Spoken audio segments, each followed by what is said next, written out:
everyone, welcome back to Pine Haven Acres. My name is Kirsten, and in today's video we are going over all of the different body types of rabbits that you can find in the United States that are recognized by the American Rabbit Breeders Association. We are also going to be looking at different parts of the body on commercial type rabbits and what to look for when selecting for buying, selling, or breeding. The American Rabbit Breeders Association recognizes 7 body types. We have full arch, upright cylindrical, semi-arch, cylindrical, high head mount, compact, and commercial. Before we get any farther into this video, I did want to mention if you don't have your own standard of perfection from the American Rabbit Breeders Association, I would highly recommend that you get yourself one. You can check out the link in my description for this on the American Rabbit Breeders Association website. This has all of the different recognized rabbit breeds in it. It breaks down the points that the judges are looking for.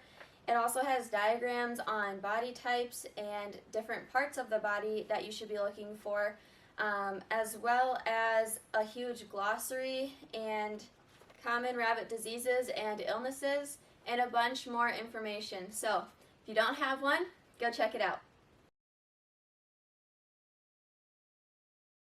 The semi-arch type. Animals are longer in body and have a well-defined rise starting at or near the back of the shoulders and continuing to round over the back and hips to the base of the tail. High point of the rise should occur at the top of the hips. The side profile is to be tapered from the hindquarters through to the shoulders. Animals are to be posed with the front feet directly under the eyes and the toes of the rear feet aligned with the front of the hips. Some breeds may be allowed to move naturally after initial pose to better evaluate the specific type features. Full arch type. Animals are to have an arch starting at the nape of the neck and continuing into a smooth, unbroken line over the shoulders, loin, hips, and finishing by rounding to the base of the tail. Most breeds will show more depth and width of body. The side profile will taper from the hindquarters through to the shoulders. All breeds should be allowed to move naturally to evaluate type, except the Britannia Petite and Belgian Hare, which are to be posed for evaluation. High head mount type. Animals are similar to compact typed animals, but are extremely short and deep at the shoulder, creating a high head mount or head set. The structure of the shoulder governs the head mount. Often these animals will also have a deep chest. Each breed defines the specific height of the head on the body. Animals are to be posed with the front feet directly under the eyes and the toes of the rear feet aligned with the front of the hips. Posing in an excessively tucked position or posing animals so upright as to resemble a full arched breed rabbit is incorrect and strongly discouraged. Compact type. Animals are lighter in weight and shorter in body length than animals of commercial type. Some breeds will have only a slight rise to the top line due to the depth of shoulders being slightly lower than the depth over the hips.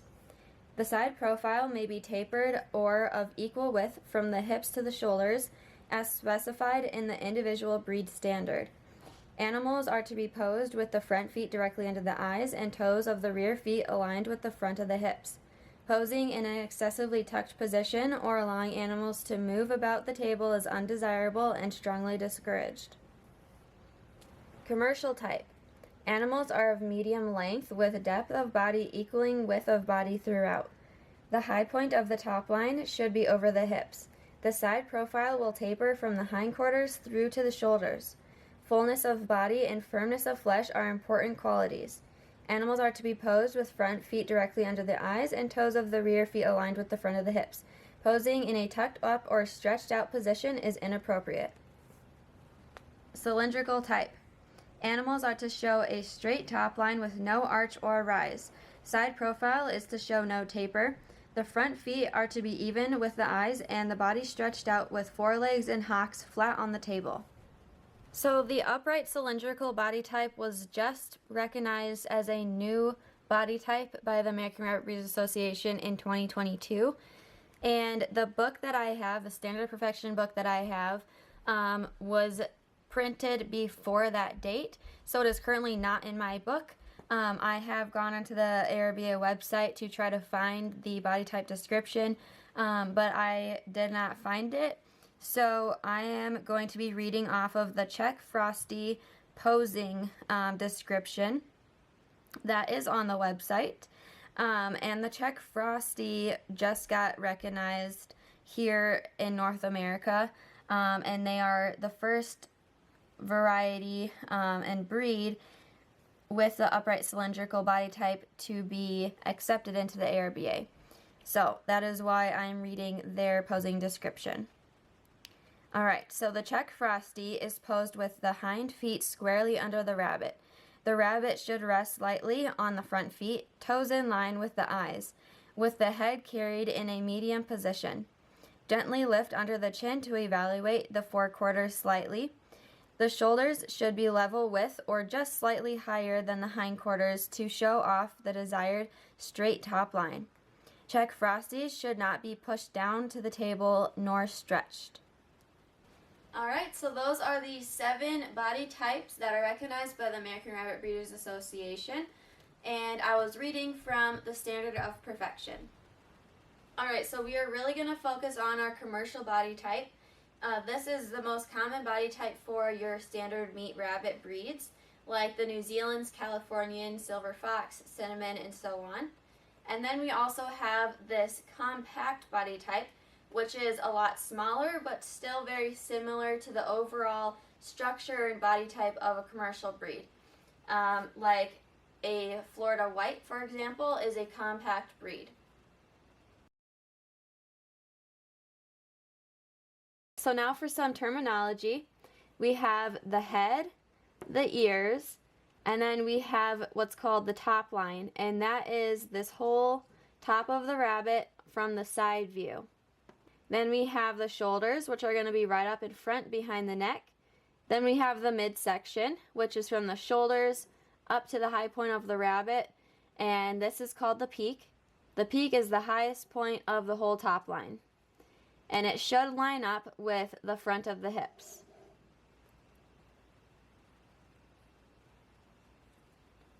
Then we have the depth. The depth is the measurement from the feet of the rabbit all the way to the peak, the highest point. So right here would be the depth. This is the top view of a post-commercial rabbit. We have a head right here, you gotta imagine with me. So this is the head, these are the shoulders, and then this is the hindquarter. Now when we're looking at the top view, we use the terminology width. And the width refers to the side-to-side measurement from the top view. This is the shape of body that I like to see when I'm looking down on a post-commercial rabbit. I would accept a rabbit with even wider shoulders, but I would not go any narrower than this. I've also talked about this top view before in another video, and I described it as looking like a tick, like a wood tick. We are up in Wisconsin and we have a lot of those, so that's the easiest thing that I have to compare it with. But essentially it has pretty decently wide shoulders and then an even wider hindquarter, but it's not like a raindrop because it doesn't come to a peak here, if that makes sense. It's wide and wider. And lastly, we have the back view of the rabbit. So their tail would be right here. You could see the backs of their feet here and here.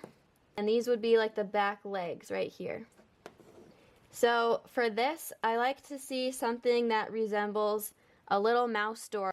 Like in the little kid storybooks, and it's talking about a mouse and there's like this little hole in the wall. It kind of looks like this. So that's what we're looking for. We want it to be as filled in as possible. Sometimes you'll see some indents up here between the hips and the loin, and I'll show you what that looks like in a minute.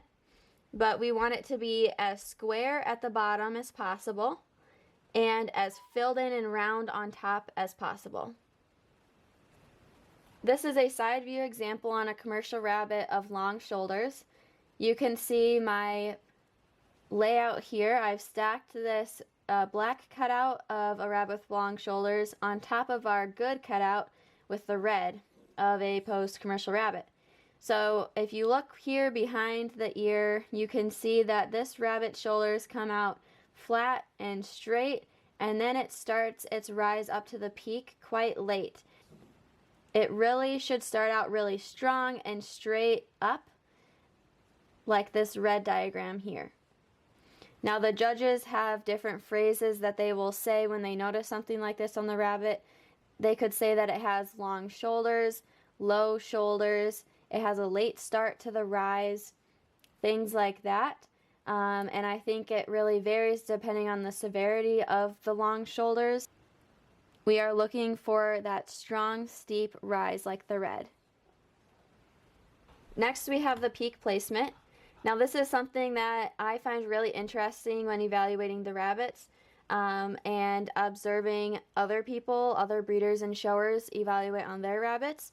Everyone has a slightly different opinion, it seems, and other times some people don't even know what they're looking at or where the peak placement really should be. Part of the reason for this, I think, is the peak placement will appear to be in a different location if you overpose or underpose the rabbit. So to properly evaluate this part of the animal, you really need to be posing it correctly. That's something that will take time. It would be helpful if you had a mentor that could help you pose the animal and tell you, yes, you're doing it correctly, or let's adjust this part of it. Alright, so let's take a look at this diagram here. We have a rabbit that peaks too far forward, otherwise known as peaking early. So we're going to look at the top line for this. Now the peak is the highest point. So this rabbit peaks in the middle of its top line, which if you bring it down here would be over its belly. This is too far forward. It shortens up the loin and you miss out on all of this meat back here. So what we want to see is that the highest point lines up about an inch back over the front of the hip.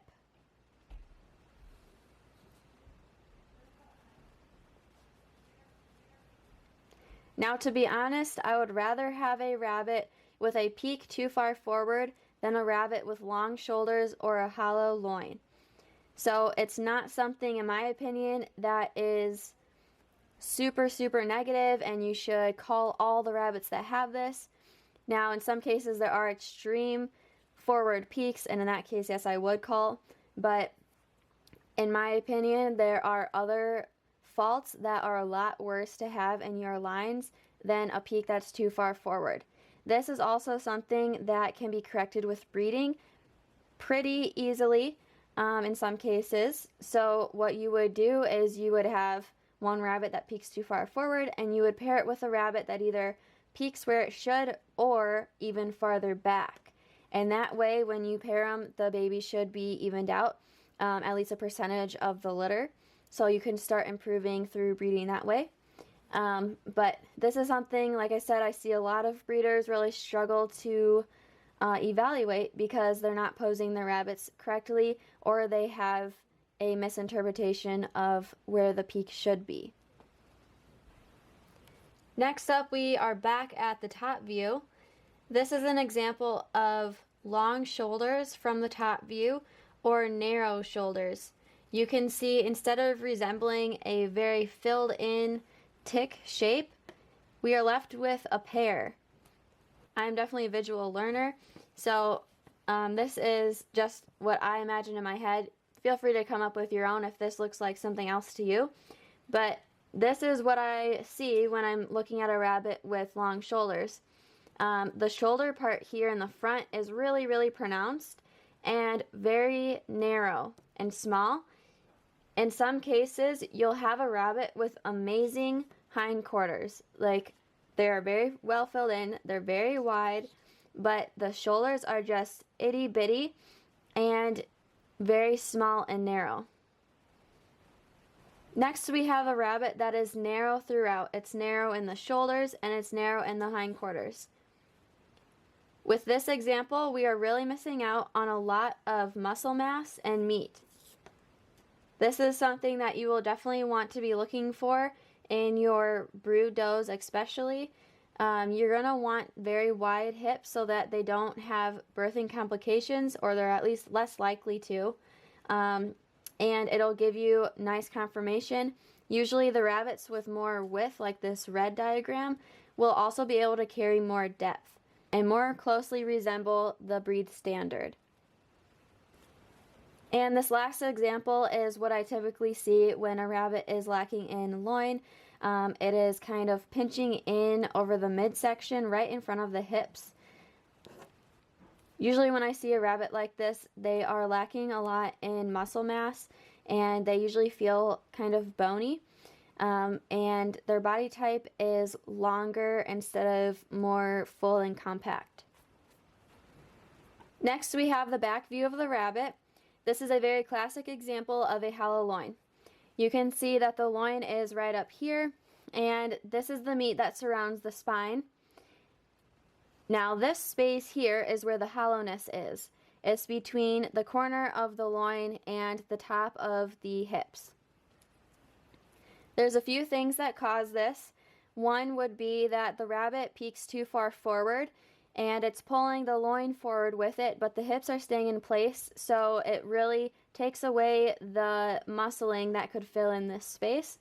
Another thing could be that it has genetically narrow loin, so the actual width of this loin is pretty small, so it doesn't have the capacity to fill in this extra space on its skeletal structure. This is something that is pretty hard to breed out of your line, so I definitely recommend double checking your rabbits before you buy them, especially if you're just going off of pictures. Make sure you get a good picture of their back end. Next, we have an example of pinched hindquarters. Like I mentioned earlier, you want the base of the hindquarters to be as square as possible. So in this example, where our back legs are right here and right here, they are pinching in toward the tail on an angle. This is important to look for in your brood does because as the back feet pinch inward, it is narrowing that birth canal. If you are dealing with smaller breeds, I know we're talking about big commercial breeds right now, but for example, small breeds, dwarf breeds, if they have this, the females are much more susceptible to having birth complications, especially if you're dealing with a breed that has a large head for their standard, like the Holland Lop, for example. The big heads can get stuck in the birth canal if she has severely pinched hindquarters. That's actually something that I have personal experience with. So highly recommend you make sure your does have very nice straight back feet and nice filled in lower hindquarters. Here's another way to tell if your rabbit has pinched hindquarters. You can flip them over onto their back and see where they hold their back feet. This is an example of pinched hindquarters. You can see the angle to their back feet. This is the tail, that's the tail. This is a good example of straight feet. You also are looking for a good amount of space between them. That also ensures a wide pelvic area and wide hips. So make sure that they don't have any V-type shape to them. Well, that concludes today's video. I hope you found it helpful, and if you did, please give me a big thumbs up. If you have any questions, drop them in the comments and I'll do my best to get back to you. Thank you so much for watching, and we will see you in the next one.